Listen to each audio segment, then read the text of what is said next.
Pathways Vermont supports people to live in the community and to thrive in the community at times in their lives when they're most distressed, when they're coming out of incarceration, institutional care, where they've been experiencing homelessness, if they've been struggling with substance abuse or mental health challenges, if they have thoughts of suicide. Those are the times when Pathways connects with people in the community.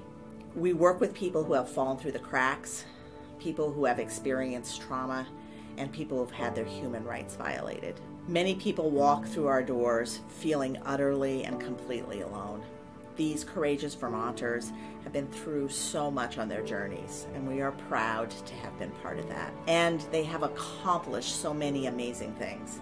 Today, 3 of them are going to share their stories with you.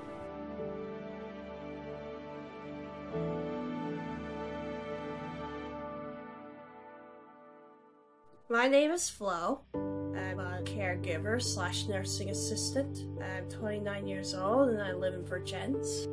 Unfortunately, when I was 22, I became homeless. I was homeless for about 4.5 years when I got in touch with Pathways. The first impression I got, I thought they were pretty cool, which is something that took me a while to get used to.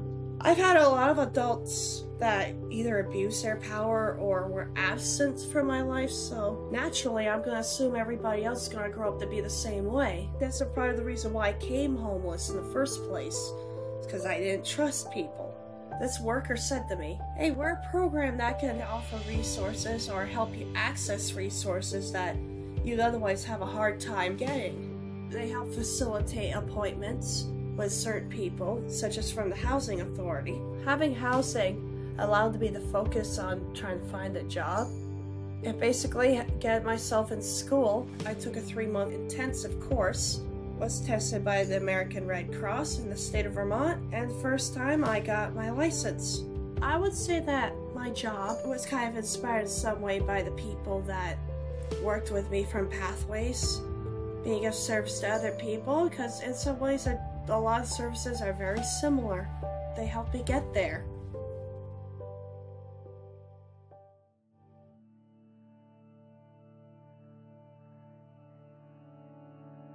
My name is Cameron Shaw Senecal, and I'm from Pollitt, Vermont, and I'm 22 years old.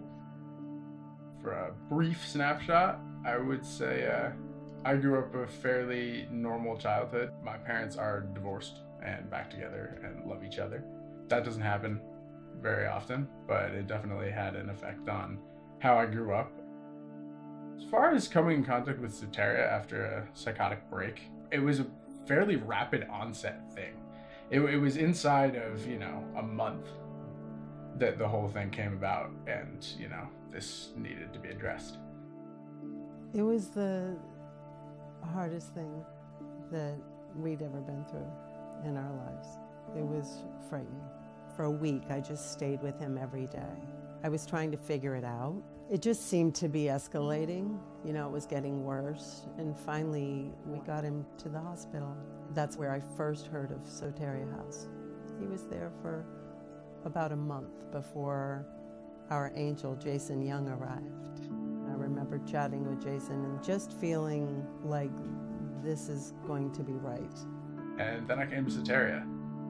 It was remarkable how that place had such an air to it. Definitely more of a therapeutic environment than a clinical one. And I couldn't discern a resident from staff. It was like a house full of people all the time. The staff had shared with me their own experiences, and I thought, to myself, who better to navigate this with my son? I had touching moments and conversations with each of them. Cameron was one of the more extreme residents from what I hear. And unfortunately, it ended up that he was, they had to let him go because he was struggling and he was feeling dangerous.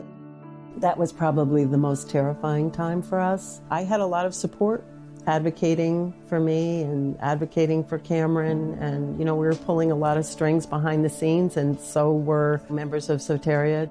And the epitome of being with Jason Young showed up again in the same minivan, same Honda minivan, and took Cameron back to Soteria again for a second try. And that was amazing. For him to come back and give him another shot at it, and the staff all being willing to give him another shot, was just absolutely amazing. Cameron, I think, was really proud of himself for making his way back. And, you know, in all honesty, I wasn't sure I was ever going to see Cameron again, you know, as I knew him. I wasn't sure. And I think he was proud of the work that he did to pull himself back into the reality that we share. Now I'm in a place where I can look back at that and analyze it and take responsibility for it. The whole journey, I think, was a journey of self-control, and I think it's kind of like a healthy thing I live with. I have so much gratitude for that.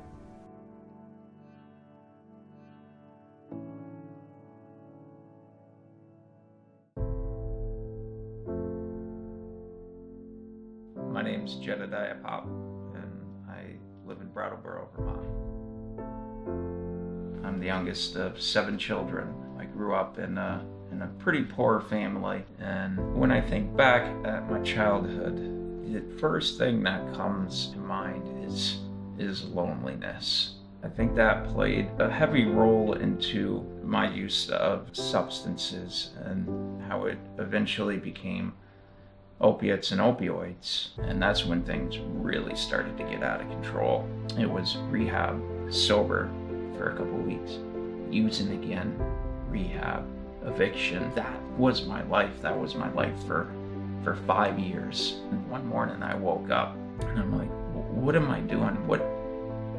What has my life come to? So I left everything, and Brattleboro was the only place I could think of to go.